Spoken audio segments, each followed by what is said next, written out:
15-20 రోజుల కాంచెల్లి స్వర్ణగిరి టెంపుల్ అనే వినబడుతుంది. ఎవ్వరు నోటిన్నా ఆడికి పోయి ఫోటోలు దిగుడు, స్టేటస్లు పెట్టుడు. యూట్యూబ్ తెరిచినా, ఫేస్బుక్ కమల్ మర్రేసినా, వాట్సాప్ చూసినా మొత్తం వెంకటేశ్వర స్వామి గుడి ముచ్చట్లే. పెద్ద దూరం ఏం లేదు. హైదరాబాద్కి వెళ్ళి 50 కిలోమీటర్లే.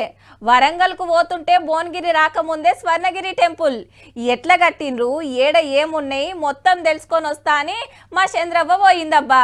చూద్దాం మరి ఏం చెప్తుందో. స్వర్ణగిరి టెంపుల్ అని పబ్లిక్ అంతా భువనగిరికి తవ్వబట్టిండ్రు. కమనైతే చాలా పెద్దగా ఉన్నది. బ్రహ్మరథం అంట దీని పేరు. అన్న నమస్తే, బాగున్నారా? పెద్ద పంతులు లెక్కున్నావు మంచిగా. నువ్వే పంతులు కాదు, సోమవారి సేవకుని. ఒకసారి గుడి అంతా ఎవరన్నా చూపిస్తారా నాకు? తప్పకుండా. సోమవారి పాదాలు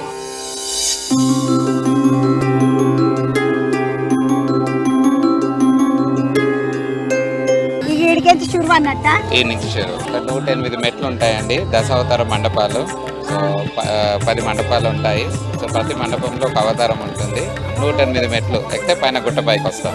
స్వామి పోదామరా? ఈ ద్వారాన్ని కూడా వైకుంఠ ద్వారం అంటారు. ఈ మండపం ఏమంటారు? దశావతార మండపాలు అంటారు ఈ మండపాలను. సో సోమవారి పాదాల తర్వాత దశావతార మండపాల తర్వాత పైకి వస్తాము. ఈ ద్వారాన్ని కూడా వైకుంఠ ద్వారం అంటారు. మొత్తం 108 మెట్లు ఎక్కి పైకి వచ్చినాక వైకుంఠ ద్వారం అంటారట. తిరుపతి లెక్కనే ఉన్నది. ఇవతల బందికి ఇట్లా చూస్తే మంచిగున్నది అమ్మ గుడి. ఇగో గుళ్ళకి పోకముందు స్వామి కోనేరు చూద్దామండి. ఇగో ఇటు దిక్కు పెద్ద హనుమంతుడు ఉన్నాడు మంచిగా. ఇది హనుమాన్ మండపము. సోమవారి ఏకశిల. టోటల్ మండపం 120 ఫీట్ల హైట్ ఉంటుంది. స్వామివారి విగ్రహం దాదాపు 30 ఫీట్ల పైన హైట్ ఉంటుంది. ఏకశిల. ఇవన్నీ ఎక్కడికి తెచ్చారు సార్? మరి అంటే విగ్రహాలకు నార్మల్ గా అన్నిటికన్నా శ్రేష్టము నల్లరాయి, కట్టి రాయి. సో ఈ కట్టి రాయే వాడతారు విగ్రహాలకు. అండ్ ఈ రాయి అంతా కూడా తిరుమల నుంచి తీసుకురావడం జరిగింది. హంపి రథం మనము నార్మల్ గా హంపీలో చూస్తాం. ఈ రథము పూర్వంది. దాన్ని డిజైన్ బేస్ చేసుకొని చేయడం జరిగింది. అంతా కూడా సాలిడ్ స్టోన్ లో కార్వింగ్ తో. చిన్న అందంగా లేదమ్మ, మంచిగా ఉన్నది. చాలా పెద్దగా ఉన్నది రథము. చక్రాలు చూడుండమ్మ, చిన్న పెద్దగా లేదు. కేవలం ఈ మండపం 5 సంవత్సరాలు పట్టిందండి. స్వామివారి భంగిమ కూడా ప్రపంచంలో ఎక్కడ లేదండి. పిల్లలు ఆనందంతో ఉన్నప్పుడు ఎలా ఉంటారు, వాళ్ళ ఫేస్ లో ఎక్స్ప్రెషన్, అట్లా ఒక ఆనందమైన భంగిమ స్వామివారు. స్వామి సేవకు వస్తున్న వాళ్ళు అందరినీ నవ్వుకుంటా పలకరించుకుంటా బాగున్నారా, రండి రండి అని పిలిచినట్టు ఇట్లా పోరలు, చిన్న పోరలు ఇట్లా వంగి చూస్తారు కదా, అవి అట్లా వంగి చూసినట్టున్నాడు స్వామి.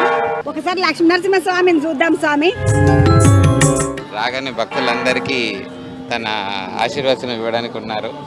స్వామి మనం ఆ గుండం కాడికి పోదాం. చాలా బాగుంది స్వామి. ఈ 4 మండపాలు ఏంది స్వామి? 4 వేదాలండి. మధ్యలో జలనారాయణుడు ఉన్నారు. సో నార్మల్ గా ప్రపంచంలో ఇది 2వ విగ్రహం జలనారాయణుడిది. మొదటిది నేపాల్లో ఉంది, 2వది మన స్వర్ణగిరిలో ఉంది.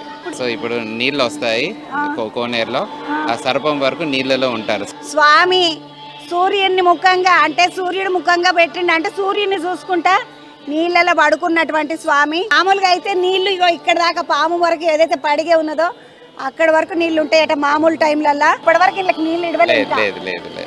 మొత్తం నీళ్ళకి సంబంధించిన పైపులన్నీ పెట్టిండ్రు, కానీ ఇదివరకు దాకా నీళ్ళని ఇడవలేరంట. తర్వాత నీళ్లు నింపుతారు కాబట్టి తర్వాత మనకు గుండె మెట్లు ఉంటుంది, సామె ఎట్లున్నాడు, విగ్రహం ఎట్లా పెట్టిండ్రు, ఇటువంటి అన్ని తెలియదు. స్వామివారు కూడా ఇంచుమించు మొదలు ఈ రాయి తీసుకున్నప్పుడు దాదాపు 60 టన్నుల పైన, స్వామివారు రూపం వచ్చిన తర్వాత దాదాపు 25 టన్నులు. కోనేర్లకెంచి బయటికి రాగానే పెద్ద స్తంభం ఉన్నది. స్వామి స్తంభం కానీ దీపాలు పెట్టేట్లెక్క అవన్నీ కట్టిండ్రు. ఏమటికి ఇది? దీపాల అలంకరణ కోసం, దీపాల సేవ ఉన్నప్పుడు స్వామివారికి అలంకరణ ప్రియుడు కదా స్వామివారు. 100కు మీద దీపాలు పెట్టుకోనికి దీపపు స్తంభం పెట్టిండ్రు ఇక్కడ. ఇదంతా ఒకటి పారు కట్టిండ్రా లేకపోతే మెల్లమెల్లగా కట్టుకుంటారు? మెల్లమెల్లగా దాదాపు 7 సంవత్సరాలు అయిందండి పూర్తి అవ్వడానికి. ఏమో నాకు ఈ ముచ్చట్లా నీ ఇంటుంటే మొదలు స్వామిని పోయి చూసి రావాలి అనిపిస్తుంది, కానీ చుట్టుముట్టు మస్తు చూసేటి చాలా ఉన్నాయి. అక్కడ లక్ష్మీ నరసింహస్వామి, ఇక్కడ వరాహస్వామి. ఈ స్వామి పేరు భూవరాహస్వామి అంట. తిరుపతిలో అయితే భూవరాహ స్వామి ఎవరైతే ఉంటారో ఆ స్వామి వరాహస్వామి. వెంకన్నకు జాగిచ్చిన ఆయన గుడి కట్టుకోనికి, కొండ మీద జాగిచ్చిన ఆయన వరాహస్వామి. స్వామి పక్కకు పెద్ద గంట ఉన్నది, గంట ముచ్చట కూడా చూసుకుందాము.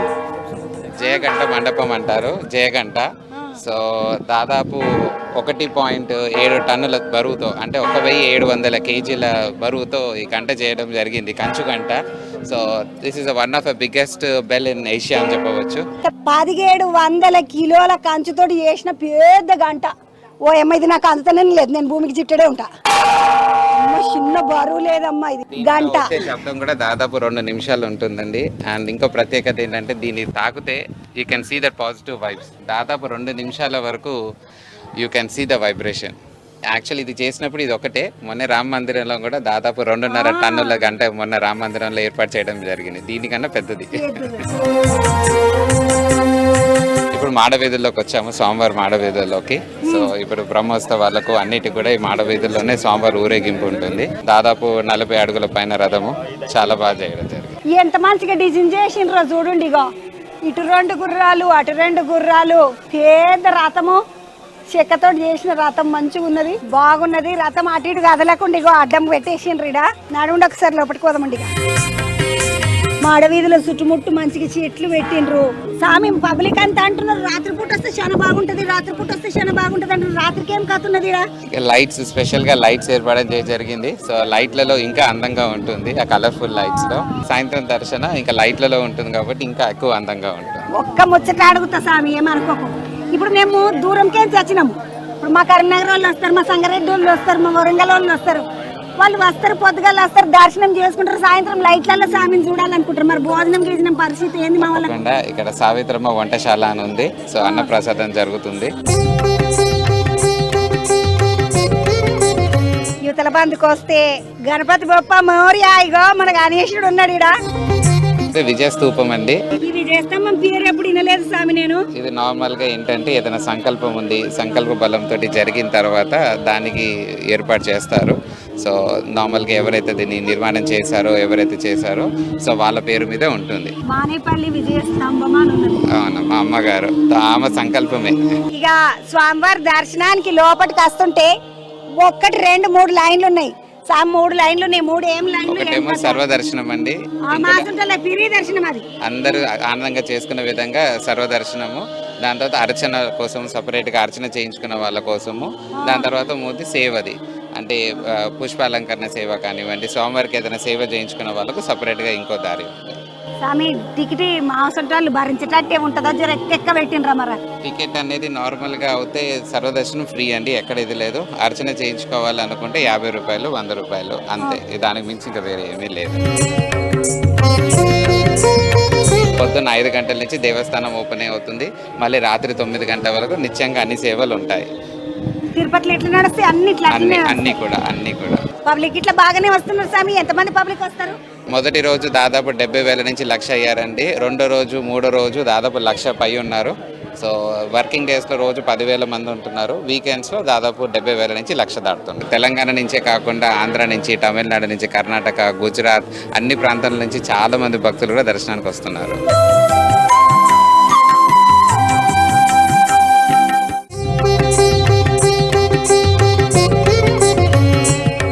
అయ్యవారు ముచ్చట్లు ఒకసారి ఎప్పుడు ఇంత పెద్ద స్వామి ఎత్తెంత ఏం కథ? స్వర్ణగిరి శ్రీ వెంకటేశ్వర స్వామి సువర్ణమూర్తిగా ఇక్కడ వెలుగొందాడు.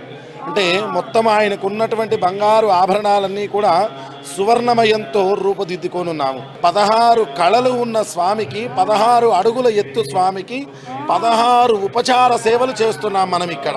108 వైష్ణవ పుణ్యక్షేత్రాలు మనకు తమిళనాడు, కేరళ, కర్ణాటక ఎక్కడైతే ఈ వైష్ణవ పుణ్యక్షేత్రాలు ఉన్నాయో ఆ క్షేత్రాల్లోని నీళ్లని, ఆ క్షేత్రాలలో ఉన్న మట్టిని తెచ్చి ఈ దేవాలయం గర్భాలయం కింద పెట్టి దీన్ని నిర్మాణం చేశాము. మొత్తం 28 మంది అర్చక స్వాములు. మొత్తం వాళ్ళకి ఏంటంటే వసతులు అన్ని రకాలుగా ఏర్పాటు చేశారు మన మానేపల్లి రామారావు గారి దంపతులు. మనకు ఎక్కడా లేని విధంగా మదన గోపాలుడు అటు 10 చేతులు ఇటు 10 చేతులు ఉండి కృష్ణుడు తాండవిస్తూ ఉంటాడు. మన వైష్ణవ సాంప్రదాయ ఆచార్యత్రయం రామానుజుల వారు, మనవాళ్ళ మహాముని, నమ్మాళ్ళ వారు, వీళ్ళ ముగ్గురిని కూడా మన దగ్గర ఏర్పాటు చేసుకున్నాము. అద్దాల మండపం స్వామిది. అరే ఎంత ముదుగున్నది. ఇంకా స్వామిని కూర్చోబెట్టలేదు ఇలా. లేదు, ఇప్పుడు అన్ని కూడా కార్యక్రమం స్టార్ట్ అవుతాయి. 10వ తారీఖు నుంచి అన్ని కూడా స్టార్ట్ అవుతాయి. అద్దాల మండపం అంటే చుట్టూ చుట్టూ అద్దాలు పెట్టి నడిమిట్ల స్వామిని ఉయ్యాలలో కూర్చోబెడతారు. చుట్టూ అద్దాలు ఉండుడే కాదు, మీది గిట్ల అద్దాలు ఉన్నాయి, కింద గిట్ల అద్దాలే ఉన్నాయి. కాబట్టి ఏ అద్దంలో చూసినా స్వామి కనబడతాడు. విమాన వెంకటేశ్వర స్వామిని చూద్దామండి, మొదలు మనం నడవండి. మీదికి ఒక్క పారి చూసినట్టయితే సీత, రాముడు, లక్ష్మణుడు, ఇటు పక్కకు హనుమంతుడు మీద ఇద్దరు జయ విజయులు అన్నట్టు. స్వామి వాళ్ళిద్దరు ఎవరు? స్వామివారి సేవకుల మీద బంగారు విగ్రహం కనబడుతుంది చూడండి. విమాన వెంకటేశ్వర స్వామి. ఈ విమాన వెంకటేశ్వరునికి ఎదురుగా ఉత్తర ద్వారం ఉన్నదంట. ఉత్తర ద్వారంలోకి పోతే చాలా పుణ్యం అంటారు. నడుండి అట్లనే పోదామండి మనం ఈరోజు. స్వామి విమాన వెంకటేశ్వర స్వామిని చూసినాము. అటుకే చివతలకు వస్తే ఇదేమో మళ్ళీ మండపం పెట్టిండ్రు. ఇది మనోభిష్ట పలక అండి. స్వామివారికి ఏదైనా విన్నపం చేసుకోవాలన్నా, మనసులో కోరిక స్వామివారికి తెలుసుకోవాలన్నా ఈ పలక పైన రాస్తే చాలు, స్వామికి అందుతుంది అన్నట్ట. అదొక నమ్మకం. బంగారు బావి వైపు వెళ్తాము. బంగారు బావి ఓ ఏమన్నా బంగారు బావి ఉన్నదంట. పోతుంటే ప్రసాదం ఇట్లా పెడుతున్నారు ఇక్కడ. ఇప్పుడు అన్న ఎంత మందికి పెట్టినవి ఈ రోజు? 4000 మందికి పెట్టినాం ఇప్పటికి. మీరు ఎక్కడి నుండి సేవ చేయడానికి? మాది ఇక్కడనే పోనీరేం వాళ్ళు. ఇప్పుడు బంగారు బావి చూద్దామండి. స్వామివారి బంగారు బావి అన్నారు. ఇప్పుడు అన్ని బంగారు పని అవుతుందండి, తాపనం పని అవుతుంది. 10వ తారీఖు వరకు పూర్తిగా కంప్లీట్ అవుతుంది. ఇప్పుడు అందరికి ఇక్కడ ప్రవేశం లేదు, కానీ మీరు చూడాలి కాబట్టి ఇక్కడ తీసుకొచ్చాను.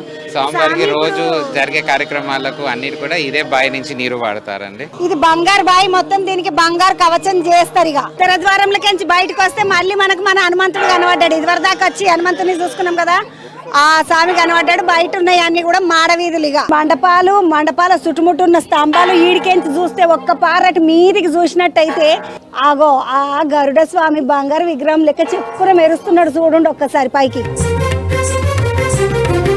ఇది పెద్ద గున్నేనుగు బుడ్డేనుగు, ముద్దుగున్నది, మంచిగున్నది. ఎందుకంటే వెంకటేశ్వర స్వామి కంటో ఏనుకంటే చాలా ఇష్టమంట.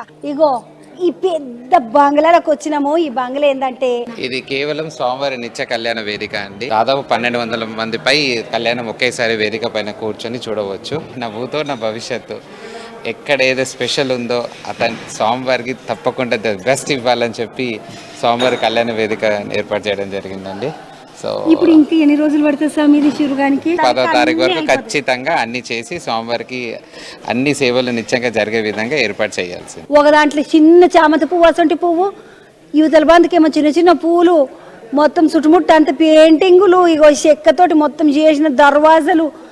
అసలు కళ్యాణ మండపం అంటే కళ్యాణ మండపము ఏకదమ్ ఉన్నది. ఇడికి రాగానే మొదలు ఎవరు కూర్చోలేదు, కానీ నేనైతే కళ్యాణం కాడ కూర్చున్నా అన్న ఆలోచనతోటి నిమ్మలంగా ఒకసారి కూర్చొని స్వామికి దండం పెట్టుకొని పోదామని వచ్చిన. ఎందుకంటే 10వ తారీఖు నేను రాకపోవచ్చు. తర్వాత మళ్ళీ ఎప్పుడు వస్తానో ఎప్పుడు కూర్చుంటానో ఏం చేస్తానో తెలియదు. కళ్యాణం అయినాక భోజనాలే నడుండిగా. పైన కళ్యాణ మండపం చూసి భోజనశాలలకు వచ్చినాం ఇప్పుడు మనం. అబ్బో చాలా పెద్దగా ఉన్నది స్వామి. ఎంతమంది కూర్చోవచ్చు ఒకటే పారి? దాదాపు 1200 మంది కూర్చోవచ్చు.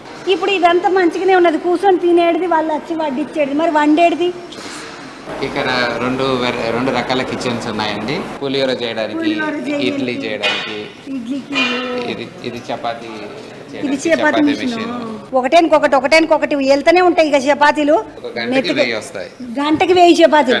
ఓయేమో నేను మొత్తం 1000 చపాతీలు చేస్తుందేమో ఇది అనుకున్నా, కానీ గంటకి 1000 చపాతీలు వస్తాయంట. ఒక 5000 మందికి నిత్యంగా వంట చేసే వంటశాల ఇది. ఇంకో వంటశాల పెద్దది. చూసిండ్రు కదా, ఇక మురళీకృష్ణ సార్ గిట్లా కనబడ్డాడు. గోపకృష్ణ సార్ వాళ్ళు అన్న సార్ బాగున్నారా? బాగున్నానమ్మా, మీరందరూ వచ్చారు, సంతోషం. స్వామి సేవలు అందరూ చల్లగా. ఎట్లా అనిపిస్తున్నది ఇంత అంతగా ఆడుతుంటే? మీ అమ్మ పేరు మీద ఆడుతున్నారంట కదా? అది స్వామి కృప, స్వామి అనుగ్రహము, స్వామి అవకాశం ఇచ్చాడు. దాన్ని మనం చేసే అదృష్టంగా భావిస్తున్నామండి. బాగున్నారా? ఏడికించి వచ్చినావు? షామీర్పేట మండలం. 80 కిలోమీటర్లు. మొత్తం అక్కయ్యలు అందరు కలిసి మిమ్మల్ని ఎట్లా వచ్చిండ్రు అక్క? మరి బస్సు ఫ్రీ బస్సు మాకు రేవంత్ రెడ్డి అయితే పెట్టిండు కదా ఫ్రీ బస్సు. మరి మిగిలిన పైసలు ఏం చేస్తున్నావు అక్క? మిగిలిన అన్ని పిల్లలకు చదువులకు అవుతున్నాయి. ఇక మేము ఆరోగ్యం మంచిగా ఉండాలి అందరం అని మొక్కుతున్నాం మేడం. ఆరోగ్యం అన్న ఏం చేస్తాడు? మాది మెడికల్ షాప్. వాళ్ళు ఆరోగ్యం మంచిగా ఉండాలని మొక్కుకుంటారా? మేమే మీకు మొక్కుకుంటాం గోళీలు మంచిగా ఇవ్వాలి అని. మంచిగా దేవుడు ఉండు, తిరుపతి లాగుండు అంటే వచ్చినాం. చాలా బాగుంది గుడి, చాలా బాగా కట్టారు. లైక్ ఇన్స్టాగ్రామ్ వల్ల చూసి వచ్చాము. చాలా ప్రశాంతంగా ఉంది, చాలా పెద్దగా, చాలా మంచిగా కట్టారు. అంతా చాలా చక్కగా ఉంది. బాగుంది, చాలా బాగుంది. మేము వాట్సాప్లో చూసాము, మాకు వీడియో వచ్చింది. సరే ఇక తిరుపతి అంటే అంత దూరం పోవడం కష్టం కొంచెము ఇక్కడ కాబట్టి చూసేద్దాం అనేసి వచ్చినాం. ఇన్స్టాగ్రామ్ రీల్స్లో చూసి వచ్చాం. ఇక తిరుపతి దాకా వెళ్ళలేమన్నా, ఇక్కడ దగ్గరలో ఉంది కదా అని చెప్పేసి దర్శనం చేసుకున్నాం. ఎట్లా అనిపించిందమ్మా గుడి దర్శనం? చాలా బాగుంది. ఇంకొక వెంకటేశ్వర స్వామిని తిరుపతిలో చూస్తాం అనుకుంటాం కానీ ఇక్కడ ఇంకా బాగా అనిపించింది. అక్కడికి వెళ్ళలేని వాళ్ళందరూ ఇక్కడ చూసుకుంటే బాగుంటుంది. యాదగిరి గుట్టకు వచ్చినాం కానీ అక్కడి నుంచి వెళ్ళిపోయేవాళ్ళం. ఈడికి చూసుకోవాలని వచ్చినాం. మొత్తం గుడి అంతా చూసిన దర్శనం చేసుకున్న చాలా మంచిగా అనిపించింది. మళ్ళొక ముచ్చటితోటి మళ్ళా కలుద్దాం శనార్థులు.